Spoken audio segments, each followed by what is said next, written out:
Hello, everyone, and welcome. I am so happy, so honored, and thrilled to have my guest today, who has actually been the closest mentor and confidant I've ever had in my life at any period, but really since 2021 when we first met. For the past couple of years, we've been speaking on a weekly, if not almost a daily basis. Romy probably knows more about me than anyone else on this earth, which is funny because we've never actually met in person. So she lives in Europe and I live in the United States.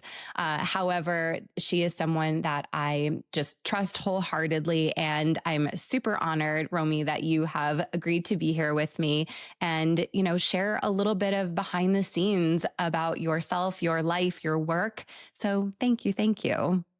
Thank you. It's a pleasure to be on the podcast, and I'm just happy to be here and support you. Absolutely. Yeah. And, Romy is one of the wisest, most grounded people you can ever come across, and your work is just so, I don't even know how to describe it. It's just like this quiet, beautiful space where it can be deeply reflective and, where you're just so generous with your wisdom. And yeah, I just can't say enough. And so I would love to just start the conversation by asking you how you describe the work that you do. Yeah, thank you. I mean, I work with energy. I work psychically, cosmically, spiritually.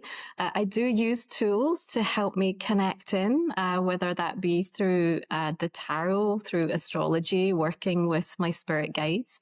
But really, my purpose here is to center, to ground, to soothe people's souls. And I think at any point in time, whatever people are navigating, I believe that I'm here to really bring people back into balance and harmony with themselves. And that quiet presence that you spoke of so graciously there is something that I hear a lot from the people that I work with. It's just that reassuring space that I believe I'm able to hold as I connect into energies and bring through messages and insights that are going to be helpful for people to receive wherever they are. Yeah. And I will tell people, I think that Romy is probably the reason that I got through the time period of selling my last business. She knows what a roller coaster that was. And, You had some ups and downs. oh my gosh. And she kept reassuring me the whole time, like, this is happening. And I mean, there were points where I'm like, there's no possible way, like, this is going to go through. We've got to start over. Like, it's not going to happen. And I don't know how you saw that outcome, but it eventually did happen, and it happened very quickly. And, not just through the sale of my business, but obviously through running a big and very stressful business. You were there really the whole time, giving me the feedback that I needed. And I will say, actually, it was Romy and perhaps your guide who brought through the idea of another podcast or show, because I had one in my other business. And maybe you said this to me at like the beginning of 2025, and it just kind of planted the idea. You didn't give me any specifics, but pretty immediately this idea for this show came through. So I want to thank you for putting that forward for me. Absolutely. I mean, we've always said that you're a spiritual leader, and that you're going to continue to do great things in this world. And I'm super excited about this new platform for you and what you will make of it, and how it's going to help and support people. And I'm, just delighted to see you flourishing in this way. It's funny you say that, because I think, I still very much see myself as like at the beginning of my journey in a lot of ways, right? Perhaps it's my perception of other people, or maybe even comparing myself to people like you who just seem, so dialed into everything. But I appreciate your confidence in me and saying that. And so I'd love to get a little bit into your background. So I'm curious if you were raised in a way that aligns to the belief systems that you have now, or did your spiritual beliefs and practices evolve over time? What was that like for you? Yeah, I mean, I didn't grow up in a spiritual or a religious household whatsoever. I was a really sensitive child, and I sought out a lot of solitude. I spent a lot of time on my own and a family of five. And to be honest, that was kind of confusing for me. I didn't always understand why I wanted to or craved that sort of time out or to be in my own energy. And, in that time when I was very young, I was having very vivid dreams. I was sensing and feeling things that I didn't really understand. So, it was, quite a fraught time actually in terms of early childhood, but I think that I shut a lot of it down. It wasn't something that was talked about. It's not something that was talked about collectively in the way that it is now. And so I think my desire to want to fit in just meant that I kind of pushed it to one side. But I think that there was always that part of me that felt I didn't quite belong here. I Mhm. couldn't really resonate or understand the way that things were done or what I was seeing or what I was picking up. A lot of environments felt really overwhelming to me. But through that sort of childhood, it was something that, I didn't have the words for. I couldn't communicate or articulate it. For me, my real kind of spiritual awakening didn't really happen until my 20s. Although I do think it's quite funny, when I don't know, like maybe 12 or 13, people have like the jobs that they want to do when they grow up, Mhm. right? And I always remember watching the James Bond Live and Let Die and seeing Solitaire, the tarot reader, and going, that's me. Oh, wow. That's me. Which just seems like a really odd thing, for a young child. But I think there was that inherent knowing in me at that time, even though I didn't understand. But yeah, it was in my 20s, really. I had, I suppose, the best way to describe it is like a visitation, an angelic visitation that shared with me that I was going to help people and that the information and the way that that would happen would come in time. It was quite profound. But at the same time, I didn't know what to do with it because I was leading a very normal life. I'd gone through an education system. I'd taken a corporate job. I was living my best life down in London. I'd Mhm. moved from Scotland and, it made no sense to me. But from that point on, I started to have a series of spiritual awakening symptoms that I think many people would recognize if they're gone through their own spiritual pathway, ringing in my ears and seeing a lot of orbs and seeing energy. And I think that was the beginning of me starting to kind of really remember who I was, if you Mhm. like. The visitation that I'd had from that angelic presence, I later understood to be Archangel Gabriel, who is one of the guides that I work with. And the other information that was imparted to me at that time is that someone would cross my path to support me in this journey, Mm. which is what happened. And I met a mentor, Helen, who had a very profound impact on my life. So although she helped me in some practical ways with the tools that I learned, she was more about gifting me what it meant to really embody a sort of selfless devotion to working for spirit, to showing up with humility, with integrity, with compassion, to really hold space for people. And I really credit her for showing me the way in that regard. Yeah, that's really beautiful. So, when you had this visitation, what was that experience actually like? Was it during sleep? Was it during being awake? I was getting ready to go to sleep. I was still very much awake. The energy changed in the room, which is something I was familiar, with in terms of some of the experiences I'd had through my life. The light changed. A presence came into the room. I wouldn't necessarily say it looked like an angel, but I just understood it to be angelic energy. There was a Mhm. great sense of love that was felt within me, a sense of almost belonging and coming home was the best way that I could describe it. The communication was more telepathic, so it's not like I was hearing a booming Right. voice or anything.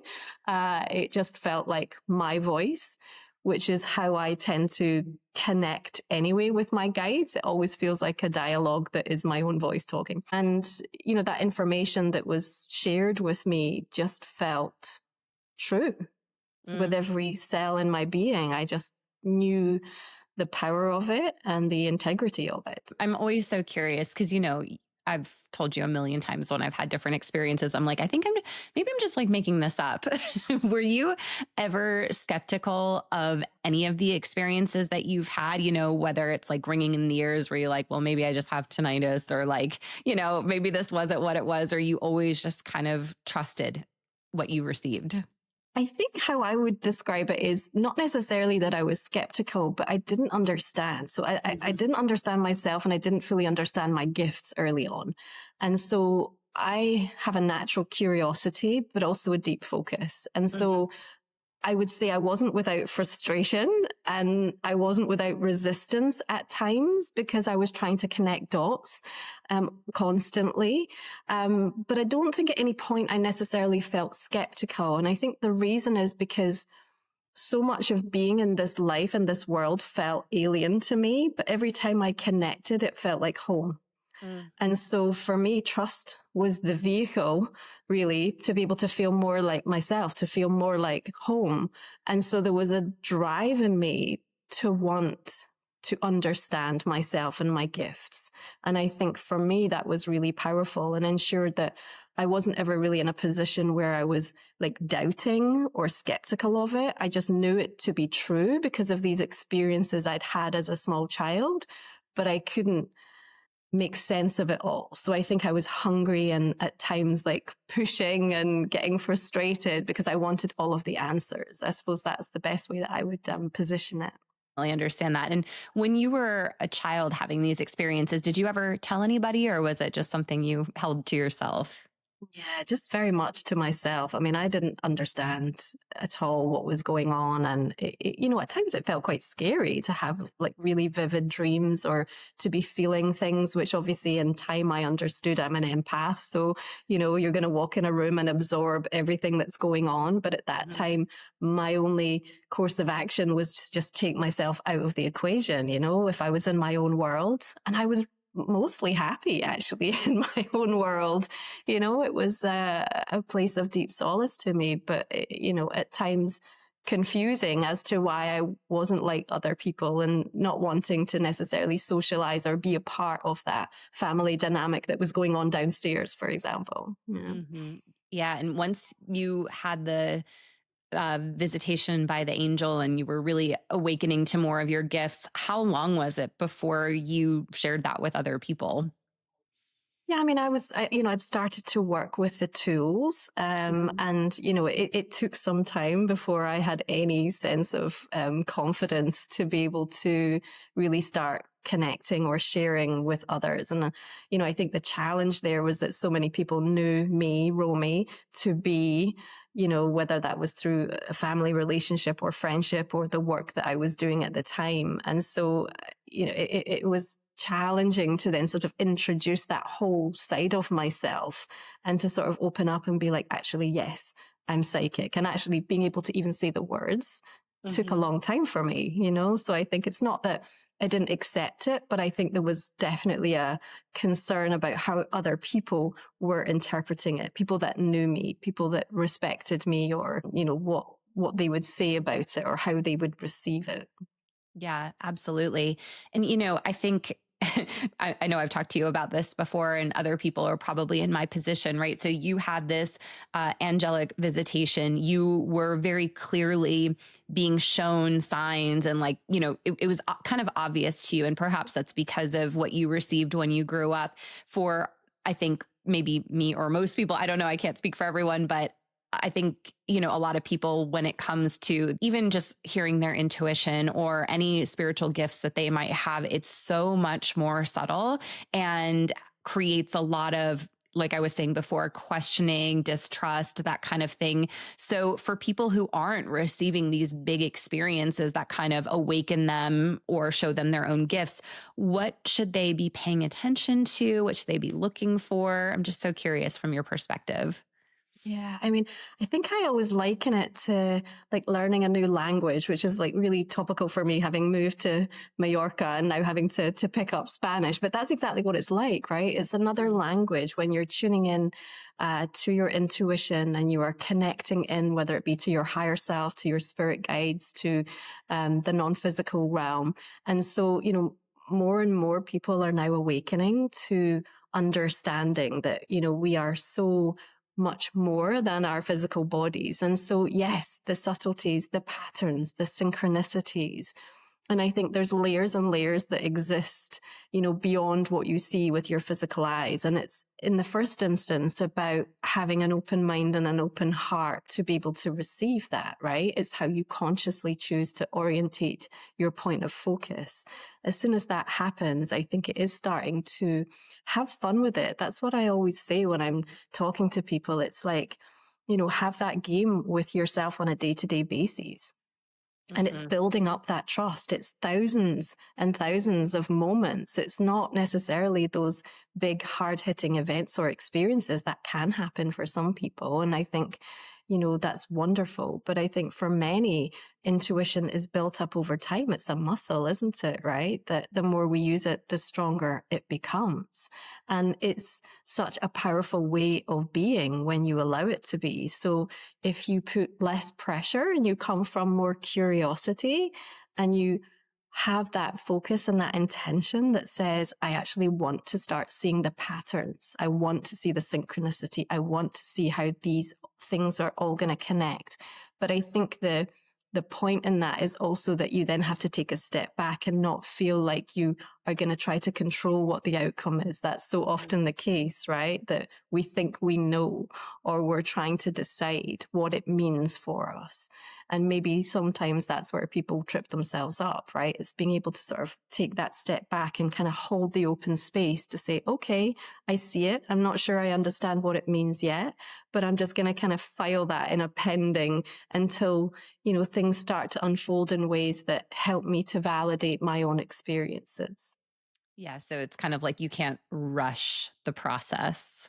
Yeah, but I think, we're here to be in the present. And I think if you can live a life in a state of presence, then there's no rush in that. There's Mhm. no force in that. Yeah, absolutely.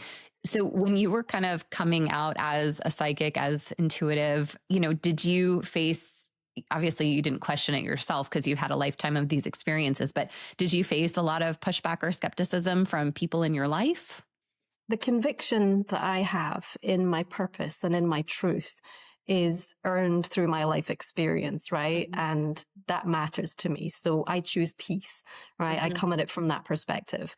So I'm not, from an energetic perspective, open to receiving the hit of people who would choose to bring to me that kind of an energy. Now, Mhm. I would say the difference is that often people will gravitate into my energy field who are meant to be opened up, that have, I suppose you could interpret as skepticism. I see it more as that they haven't yet found a frequency or a resonance or a system that helps them to understand themselves or their place Mhm. in the world, right? And so I can act as a key in that instance. So have people had things to say about me in the past? I'm sure they have. Mhm. I'm sure they continue to. Um, but it doesn't really serve me to lower my energy into that kind of a debate or that kind of a um, communication. I deliver my truth. I have integrity with it. That's really important to me. I'm grounded and leveled in the approach that I bring.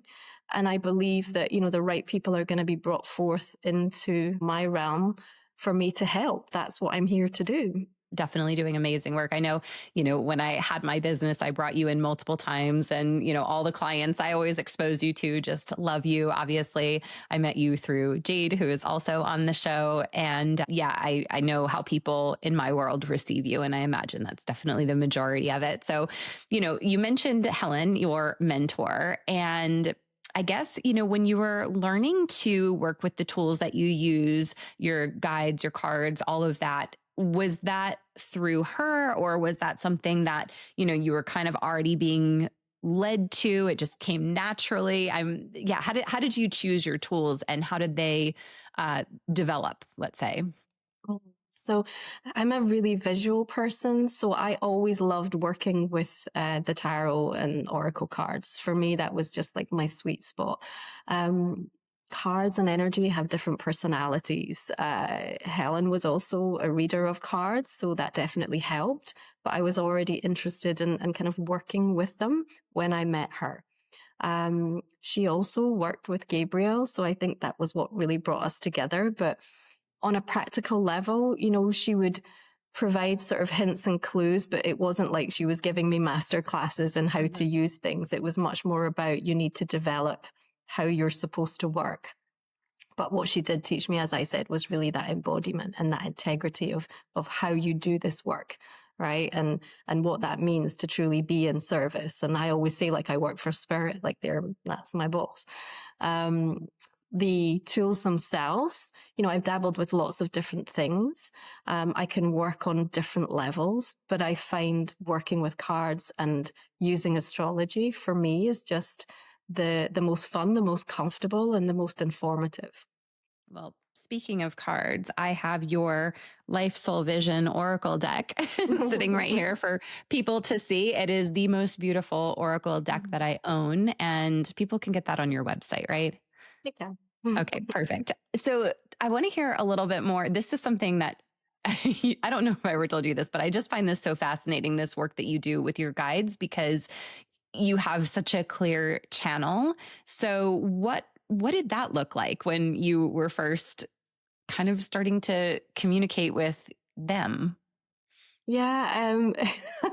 Again, I sort of liken it to learning a new language, right? Mhm. A little bit of trial and error of like how I was interpreting information and insights. And, I work with multiple guides. I have 3 main guides, as well as the archangel presence of Gabriel, who is much more about my bigger purpose path, but on a day-to-day level.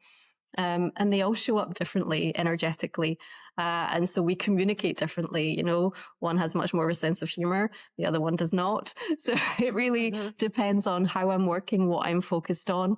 But with that, as I've said previously, it feels like it's my voice. It's not like I have an experience of like having a person stood in front of me. The energy feels different for me, the frequency feels different, but the actual running dialogue is my own voice. But I can tell and interchange with the guides in terms of when I'm reading. So it's like having a 3-way, sometimes a 4-way conversation. When I'm doing the work that I do. And you can connect with other people's guides as well when you are having conversations with them or reading them or that kind of thing. Yeah, I mean, through my mentorship, through my one-to-one readings, the way it works for me is that my guides will connect with your guides. I feel most comfortable and familiar receiving information from my guides because then I'm in full trust with it. Mhm. So that connection comes your guides to my guides to me. Okay. And can anyone have such a clear and open channel to their guides like you do? 100%. I think, we all have guides, whether they are family members, whether they are part of the angelic realm, galactic guides. I mean, people have all sorts of guides that work with them. I think it's about the open-mindedness. It's about building that trust, and it's about learning the language. It's unique, right? It's unique the way that you will communicate with your guides versus how I communicate with mine. Mm. So, is there anything practical people could do if they are really looking to open that channel more clearly? I think, and it sounds so basic to say it, Nicole, but I think it's really important to just set the intention that that's what you want to do. And on a day to day basis, start having conversations with them as if they were a friend, as if they were in the room with you. Make it conversational, right? So it has to feel like it's easy. When your vibration is in more of a neutral place, it's easier for them to come close into your energy field. I also think having a point of focus, it's a really simple exercise, but I give this to people often. If you can sit and focus on a flame and, just imagine that your energy field is connecting, with that flame, and invite your guide to step into your energy field and step back out again. And on a really basic level, just do that multiple times to start to see how the energy shifts. How do you feel that? Do you feel it physically? Do you just have a sense of knowing? Does the air change? Do you see something? And you can start to build up that body of communication, that language, how they want to show up for you. I think often for people, it's easier when it's a family member that may have passed over, because then there's a familiarity with what they feel like or what they smell like or how they sounded or the type of advice that they would have given. So oftentimes, people may find that it's more comfortable for them to be able to access that. But I think it's something that anyone can do. It just, it needs patience, it needs consistency, and it needs a willingness to have open mind, open heart. Yeah. And is everyone going to hear it like a running dialogue, like what you described for yourself? Or, do other people receive it through different senses? Yeah, I think everybody is very different. Some people see spirit, people that work on a mediumship Mhm. vibration, very much so. Other people might just sense it in how they feel energetically. Other people might see colors or be, given streams of information. Yeah, I think it's very different for everyone. I think, Mhm. part of that connection though, and it's important to bring this up, is that, people need to be, I have great respect for the tools that I work with and also the way that I work energetically. So I think when people are opening up spiritually, and choosing who they work with or how they work or how they're going to connect, having that energetic hygiene, the spiritual practices, the tools to make sure that you're protecting your grounding, you're setting the right intentions, you're in the right energy, the right environment. I think all of that really matters. Yeah. Yeah, absolutely. And that's definitely something you tend to remind me of for sure. It's so easy to just like rush about your day and you want that communication, you want that experience, you want that connection. But yeah, I 100% hear you on that. If we go back to when you were in your 20s and you really started to have these bigger experiences as you kind of described your awakening, I know it took some time for you to work with the tools and really begin to trust that. Like, how did you know you had, I'm going to say arrived, even though I don't think trust is like actually a destination, but like, how did you know, you're like, okay, this is all real. I trust what I receive. Like, I'm ready to, do this as my own business. I'm ready to help people in this way. I don't know. What was that line like for you? I think if you ask people that knew me, they would always say, like, Romy lives on a wing and a prayer sometimes, Yeah. it's sort of, I've taken these huge decisions in my life that to the outside world have felt really ludicrous at times, like I left a really well-paying corporate job. I've just moved overseas with my young son and my dog on, and it's just like these sort of choices and decisions that come to me from a place of, spirit saying, okay, this is what we're doing. And me just not necessarily like knowing the full end picture, not having all of the information, but having that trust. So I don't know that there was necessarily like one moment. Mhm. Early on in my career, I remember, because I write a lot, and they used to wake me up every night. I used to get these transmissions and downloads to keep writing, and it was so frustrating because I'd be like, I really need to sleep. They'd be like, no, you really need to write. Okay.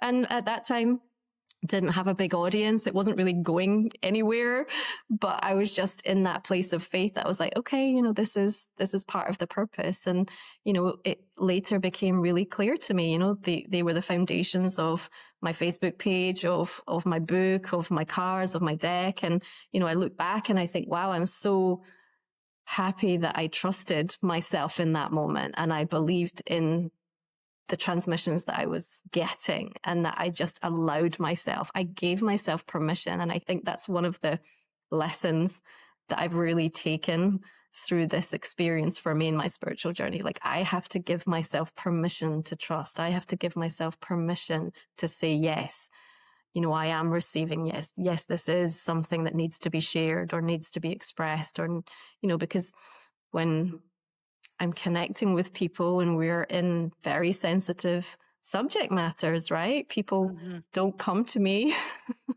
in, the happiest stages of their lives at Right. times, right? And, you're holding space for a lot of upheaval in people's lives. And so the things that you're saying make a difference. People sometimes are acting on information or insights, or, it's making the difference of whether they're going to be able to bring themselves back into balance. So I have to have complete trust in what I'm receiving. And I believe that I do. And I think that's what makes a difference for being able to do this work and then Mhm. consistently have people come back and show up and want to work with you, right? Yeah, that's a good point.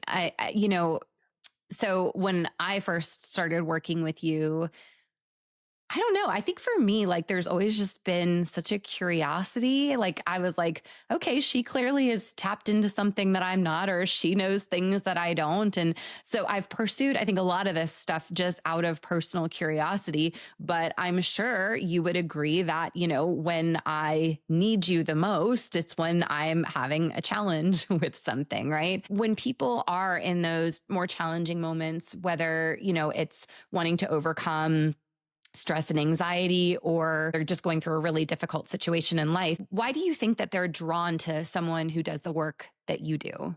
Well, as I said, for me, my purpose was very much about centering, grounding, and soothing people's souls, bringing them back into balance and harmony with themselves.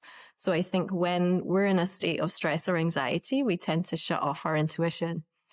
And so then we start to self-doubt or, not trust in the decisions, the choices, or the things that are unfolding around us. And so having that support system, I think, is really valuable and really important, as long as it's coming from a place of integrity, compassion, humility, because people are often at their most sensitive, Hmm. during these times. So I think that's so important in this industry, Um, but I think that that's what you're reaching for, right? It's just somebody holding space so that you can come back into a place of centeredness and then open back up to your own intuition again. Yeah. And how do you handle it with people? Maybe they're already struggling, or maybe they're not, right? If you're doing one on one readings with people, when you see some really challenging things coming down the road for them versus like, oh, don't worry, you'll be through this in a month. Yeah, yeah, it's not easy. It's not easy. I mean, I do believe that, I bring a directness and an honesty, and you should testify to that with our work together, right? That, in the instances when there's things that need to be said and need to be shared, that happens. That's important. But I think it can still be delivered in a way that helps people to feel empowered.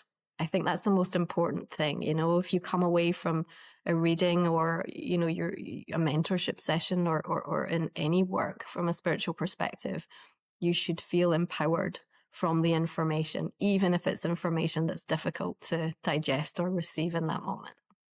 Yeah, so it just takes, the the right presentation, and then perhaps giving people some direction, or maybe understanding the role that those difficult times are going to play for somebody. I think that's one of the hard things that we've talked about a lot.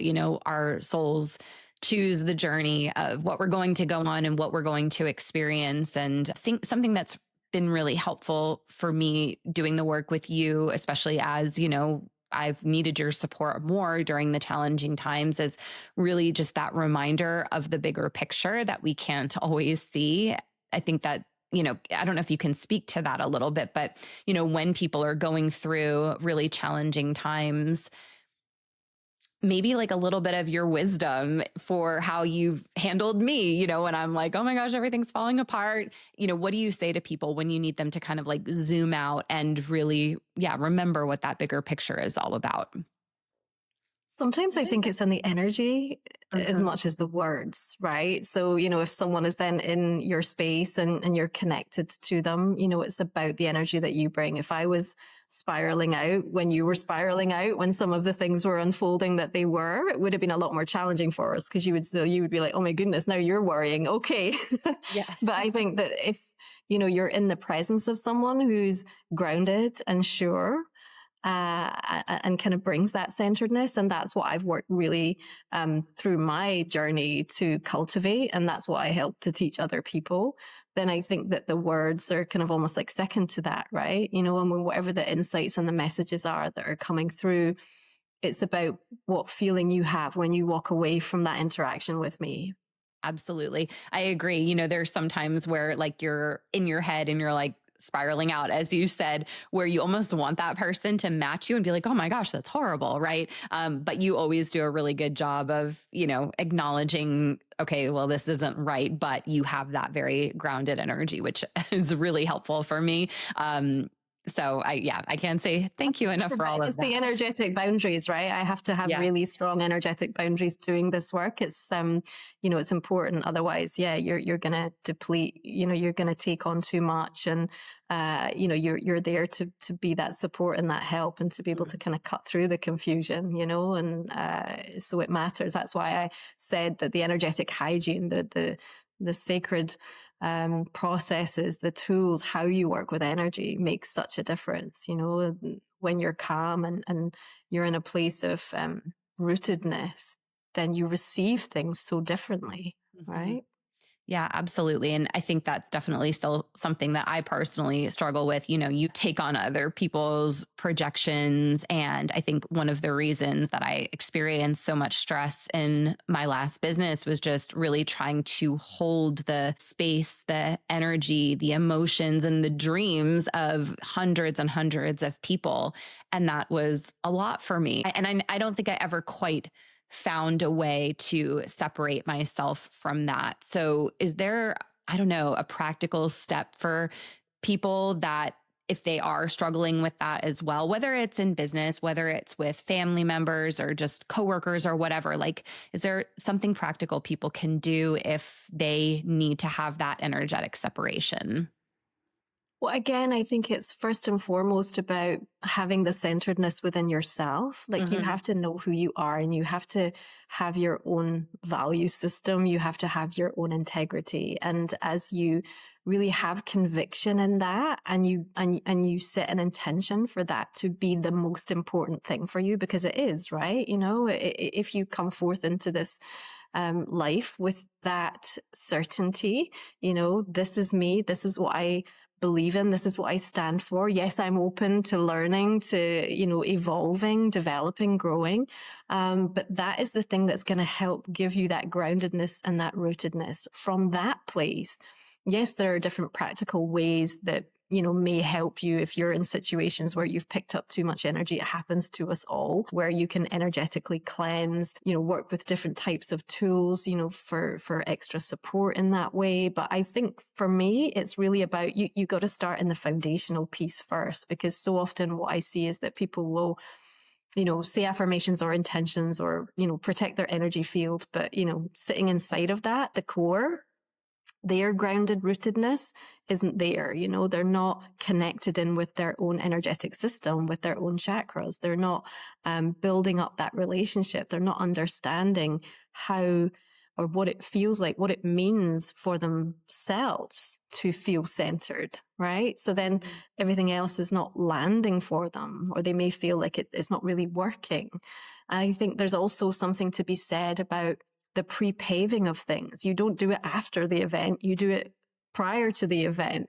Back when I was starting out and doing a lot of tarot parties, going into people's houses and reading like multiple people and not protecting myself energetically, and then spending the next 2 days in bed because I really was learning the lesson the hard way that this is what goes on when you don't, take the time ahead of these sessions to do what you need to do to protect yourself. So I think there's also something about, the prevention rather than the cure, and learning what's going to work for you in that instance. Yeah, I remember the first time I invited you on a group call of mine, and there were like 50 people on the call, and you were like, "Whoa." We had to like talk about how it was going to go differently next time before you were able to do it again. I think it was a couple of months. So, yeah, I know, for people who are sensitive, that is definitely something to Yeah, be and I mean, you know me, conscientious right? of. Yeah. I'm really private. I like to ensure that the integrity of my energy, and I keep it really, yeah, safe. It's important for me to be able to do the work that I do. Yeah, Yeah. and enjoy it, right? Because otherwise, that overexposure just becomes overwhelming. Yeah, and you don't want to be exhausted all the time for sure. So, um, I don't know. I mean, perhaps it was the angelic visit, but I wanted to ask you, what's the most remarkable thing that has happened to you spiritually in your life? if you can Yeah, identify I mean, one or that was two. profound. I would say that the thing that's probably touched me even more deeply is, I became a mother in December 2023. I have a young son, and I took an IVF journey with him. So that was a really uh, daunting and vulnerable, quite overwhelming sort of process to be in. And early on in the process, something happened for me that was truly remarkable spiritually. So just ahead of going to sleep one night, my whole room changed, lit up, the energy shifted. It was almost like I was in a portal, the cosmos, stars, colors that I've never seen, I couldn't name, feeling an energy I've never felt before. And then I was connected to a council of light, and I was given information about the soul contract that exists between me and my son. And I was able to connect into him at a soul level. And it's really hard to find the words actually to what that meant at the time, going through something that I was, but also just the significance of it spiritually and his role here and my role in that. And so that touched me on a level that, yeah, that was really significant. So Yeah. there's been many, many experiences working with clients, in my own development that have been nothing short of miraculous. But I suppose that one was touching me on a deeper heart level. Yeah. Of course. Yeah. And thank you for sharing that. I'm still so happy for you, just with everything that you've worked through and where you've ended up with him, with your doggy moving to where you wanted to Oh, move. talk about a wing and a prayer, right? I mean, my Right. guys, like, this is often what happens. So they'll just give, like, I'll have a vision, like, I'll just see a vision of something. I had like a 5-year plan to move here, right? and, then, Hmm. and then I got this vision of celebrating his second birthday here on the island. And I thought, how is that even possible? How is that possible? And then 10 months later, I'm here. Wow. So it was, it was one of those, we're going and we're going now. I was like, oh, okay, we're going now. So every door opened. And I think that's the thing. When I allow myself, I give myself permission to live in trust, then I am directed always in terms of the highest path for me.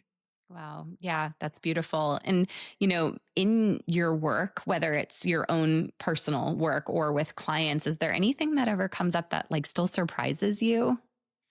Or you're like, I've seen it all at this point? Um, I mean, I've done thousands of readings Hmm. over many, many years. So I think there is some similarity and consistency in terms of the type of things that show up. What's exciting now, I think, is that so many more people are aware of how to work spiritually and are more tuned in, more focused, more open. And that as a collective, we're now opening up more than we ever have before, myself included. So I think there's more information and new things that are happening that for me feel exciting. And I know we're in challenging times and times of contrast, but I also think that we're being given access to understand ourselves and work energetically in ways that so profoundly evolutionary, and that for me is new, right? So just Hmm. seeing the type of energy that our people are bringing, the type of questions that they're having in the sessions that we're doing, that's pushing me and stretching me and helping me to connect in new ways, that's exciting. Yeah, that's amazing. And actually, you bring up a point. I know we've gone back and forth about some things, but with, the emergence of AI and technology, and, obviously social media has its positives and negatives, but I think a lot of people think that this is the worst time in humanity because of things that are going on in the world. But I actually think it's more that it's just in our faces all the time. Obviously here in the US, we have so much division. So, for the collective, what is your, I guess, short explanation of what the heck is going on right now? Well, I think we all chose to came forth at this time. We all chose to come and to experience this as a huge time of contrast. We knew that we would learn, develop, and grow, that we would be if we chose, afforded opportunities to bring ourselves into balance and harmony, and to bring a new degree of understanding, of empathy, of compassion, of connection and community. Mm. And, sometimes that means witnessing things or allowing for things to unfold that help to bring us onto that right path. So is it an easy time to be here? No, but it is an illuminating, progressive, time to be here. Yes. Can we make impact at this time? Absolutely. And I think that that's what we need to be focused on. What legacy do I want to leave? Who am I? What is the energy I'm bringing to this conversation? And the more that we're able to work on ourselves, the more we're able to find that centeredness, that groundedness, that trust, that love, that unconditional respect for self, the more we heal the collective. Yeah. And there is kind of that, I think we've talked about before, like just this divide, right? So there are kind of the people who are moving toward that evolution and the people are resisting it. Is that how you would describe it? Think that it's necessarily people resisting it. I think that at the soul level, people are coming forth with a directive of, what they're supposed to live out in this lifetime and the experiences that they've chosen to have, and that we need to hold space for everyone to have their unique experience. And I think the more that we're able to focus on ourselves and Yeah. really Yeah. make sure that our house is in order, that's the most important thing before we look around and, choose to make a judgment or an assessment on where somebody else is. Because one thing I've really learned doing this work over many, many years is that we just don't walk in other people's shoes. And really, people don't necessarily know really what is going on behind the scenes for people. What they Absolutely. share or what is presented to the outside world is often very vastly different to what's really going on, not just in their own personal lives, but intimately within themselves, and actually in their soul journey, in their soul path, in their karma, in their soul contract. Yeah. It's interesting, right? Because we make so many judgments about people without knowing even even like the practical stuff that's going on for them day to day, let alone soul contracts and, all of those intangible things that we can't see or maybe aren't even aware of. So yeah, that's always a great perspective. So this is kind of a big question that I like to ask people, and it'll be my last one. Based on the work that you do, what is the one thing you would really want people to know? I think it's that, what you seek, the clarity, the validation, the wisdom, you have the answers. You have the answers. And I think it's okay to look for the support systems Mhm. to help you remember that you have the answers, and I'm here. My purpose is to help to center, to ground, to soothe people's souls. And I think when you can come to that place of acceptance that everything is within me, but it's also okay to seek the community, to find the resonance, and to look for those that can hold that safe space for me, then I think that's how we walk each other home. That's beautiful. Thank you. Thank you as always. And I showed your oracle deck, but I also have your Moon Musings book that people can also find, which is beautiful. You've sent me these things and I cherish them and they always sit right here. So I appreciate that, as I appreciate you, and not only the connection we've shared for, more than 4 years now, but for your generosity and the wisdom that you bring to the world and the light that you bring to the world as well. So tell us where people can find you if they want to learn more. Thank you. And can I just say that I'm just so super proud of you, actually, because Thank the you. humility that you've brought and the openness to the teachings that I've brought you. Yes, I'm It's, always curious. I'm ready to learn. yeah, you can find me at romywyser.com, and also my new site, the Mallorca Soul Diaries. I've moved to the islands and doing retreats here now to bring more community together. So it's a whole new chapter for me here. But my main site, romywyser.com, you're going to find ways to work with me through mentorship, with readings, my YouTube channel, and of course my products. So thank you. And your Instagram as well. You post wonderful things over there. So people should Yes. certainly give a follow. Yes. Well, thank you again for doing this. I am so grateful to be able to learn from you and to continue learning from you. And I appreciate you sharing parts of your story that maybe you haven't shared before and for trusting me with that. I know it's going to be super helpful for people who are listening. So thank you. Thank you. So much, Neil.